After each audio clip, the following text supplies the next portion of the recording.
Imagine spending your entire life fighting for a crown, surviving betrayal after betrayal, building something real from the ruins of everything that was taken from you, and then watching your own sister dismantle it all, steal your legacy, and hand history the pen to call you the villain. This is not a fairy tale. This is not a dramatized version of events. This is what actually happened to Mary I of England. And the reason you have never heard this version is because the person who rewrote it was brilliant, politically calculating, and had the full machinery of Protestant England behind her. Her name was Elizabeth. And what she did to her sister's memory was one of the most deliberate, most effective acts of historical erasure ever committed by a sitting monarch. Stay with me, because this story goes deeper than any history class was ever willing to take you. Welcome back to the Untold Signal, the only channel that refuses to let the powerful rewrite the past without someone pushing back.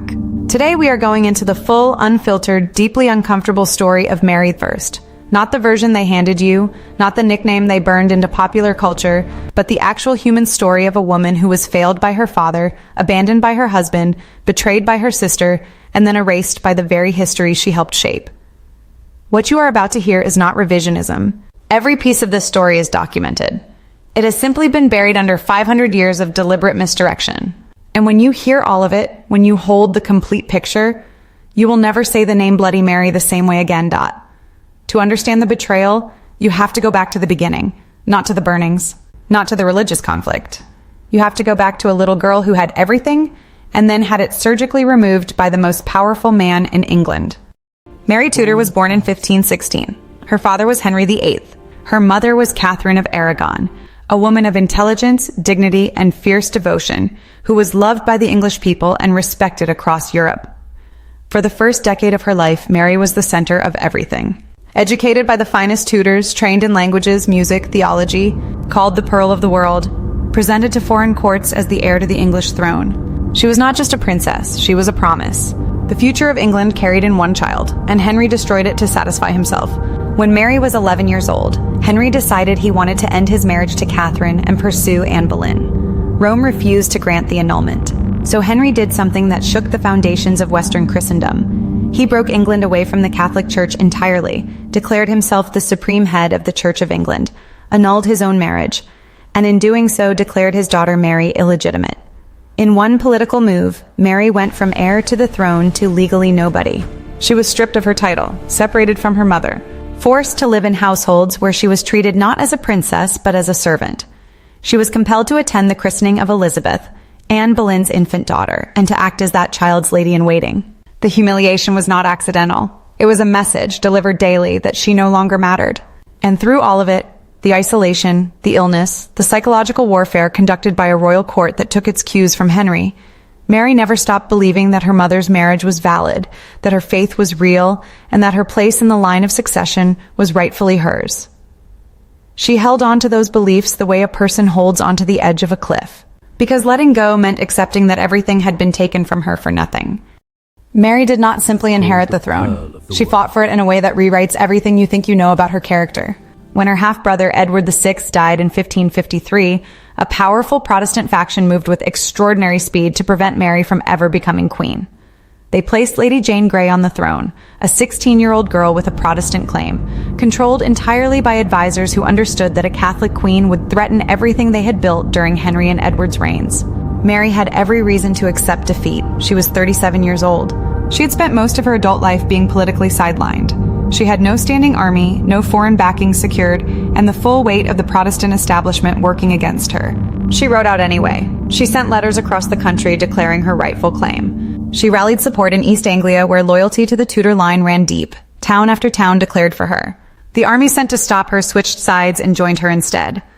Within days, Lady Jane Grey's support collapsed entirely.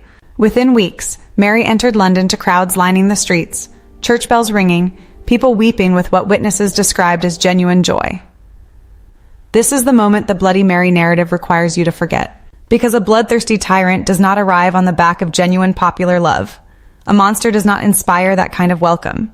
Mary came to power because the English people chose her, and they chose her because she represented legitimacy, stability, and the restoration of order after years of violent religious and political upheaval. Her first acts as queen were marked by restraint that surprised even her supporters. Lady Jane Grey, the girl who had taken her throne, was imprisoned rather than immediately executed.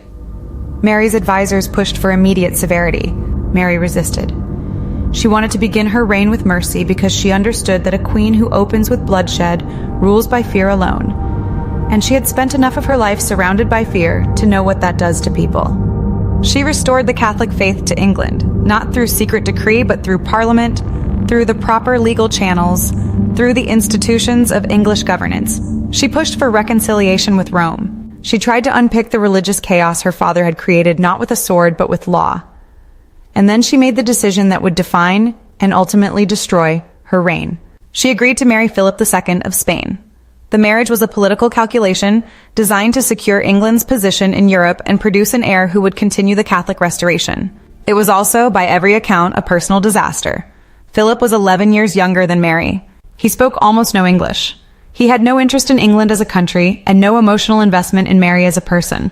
He arrived, fulfilled his diplomatic obligations, spent as little time as possible, and left. Mary believed she was pregnant twice. Both times, what she experienced was almost certainly a phantom pregnancy, a condition now understood to be a psychosomatic response to desperate longing, possibly compounded by the uterine or ovarian cancer that was likely already developing in her body. The court announced the pregnancies. Foreign ambassadors reported them. And then quietly nothing came. No child, no heir. Just silence and the slow crushing weight of failure settling over a reign that had begun with such genuine hope. Philip returned to his other territories and his other political priorities. He came back to England briefly when it served his strategic interests, specifically when he needed English support for his wars against France. And it was that involvement that produced the single greatest military and symbolic disaster of Mary's reign, the loss of Calais. Calais was the last English territory on the French mainland. It had been English for over 200 years. Its loss in 1558 was a wound to English pride that Mary took personally and devastatingly. It is reported that she said the word Calais would be found engraved on her heart when she died. Whether she said it or not, the sentiment was real. Everything she touched seemed to be turning to loss. While Mary's reign unraveled, her half-sister Elizabeth watched, carefully, patiently, with the political intelligence of someone who had been studying power since childhood and understood exactly what she needed to do and, more importantly, what she needed to wait for. Elizabeth had been raised Protestant. Her very existence was the product of the break with Rome. She was Anne Boleyn's daughter, born from the rupture that had destroyed Mary's world. The two women had grown up in the same royal orbit, but in fundamentally different realities. Mary had lost everything to give Elizabeth her place. Elizabeth had always understood on some level that her gain had been purchased with her sister's suffering. During Mary's reign, Elizabeth navigated with extraordinary care. She publicly conformed to Catholic practice when necessary. She stayed quiet, stayed visible enough not to seem threatening, stayed connected to Protestant networks through careful private communication. When a Protestant rebellion under Thomas Wyatt in 1554 came close to naming Elizabeth as its intended figurehead, Mary had genuine grounds to execute her sister for treason. Her advisors urged her to do exactly that. Mary did not. She imprisoned Elizabeth in the Tower of London, the same tower where Anne Boleyn had lost her head, and subjected her to interrogation. But the evidence against Elizabeth, while suspicious, was not conclusive. And Mary, shaped by her own experience of being declared guilty of simply existing as the wrong person's child, could not bring herself to destroy her sister on insufficient proof. She released Elizabeth. She allowed her to live under supervision at Woodstock. She chose mercy over safety. It was the most consequential act of mercy in English history, and Elizabeth repaid it by spending the rest of her reign building the most effective propaganda campaign any English monarch has ever directed against a predecessor. John Fox was a Protestant writer working under Elizabeth's patronage. His patron was William Cecil, Elizabeth's chief minister, and the architect of her political strategy.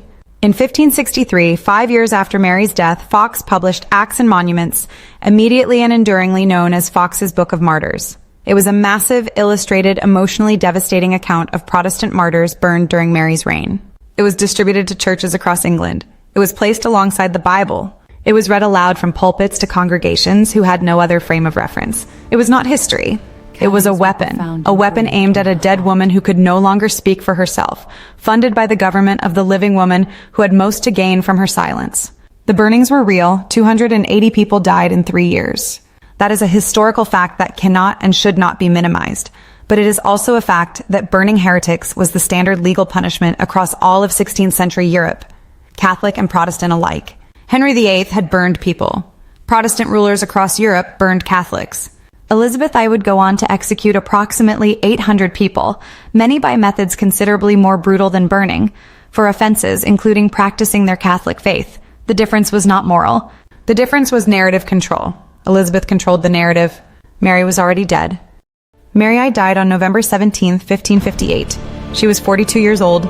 She had reigned for 5 years. She died without an heir, without her husband, with her religious restoration already collapsing around her, and with the full knowledge that Elizabeth, Protestant, strategic, young, was waiting to take everything she had built and dismantle it.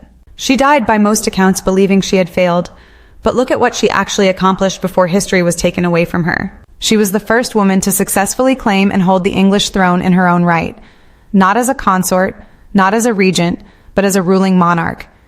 She did it against organized opposition, without military force beyond what popular support provided, through political skill that her enemies repeatedly underestimated. She governed through parliament rather than around it, restoring parliamentary authority that her father had eroded. She chose mercy. She attempted genuine legal reform. She managed a complex foreign policy in an era when England's position in Europe was genuinely precarious. She showed mercy at moments when showing mercy cost her politically. None of this made it into the story Elizabeth's government wrote about her. What made it into that story was fire. And fire is what lasted.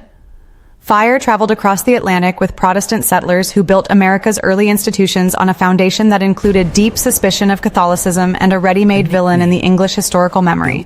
Fire ended up in American textbooks. Fire became a cocktail. Fire became a Halloween costume. Fire became the reflexive shorthand that most people in the English-speaking world reach for when they hear the name Mary Tudor. The woman herself, complex, damaged, faithful, capable, betrayed repeatedly and at every level, disappeared behind the fire entirely. What was done to Mary?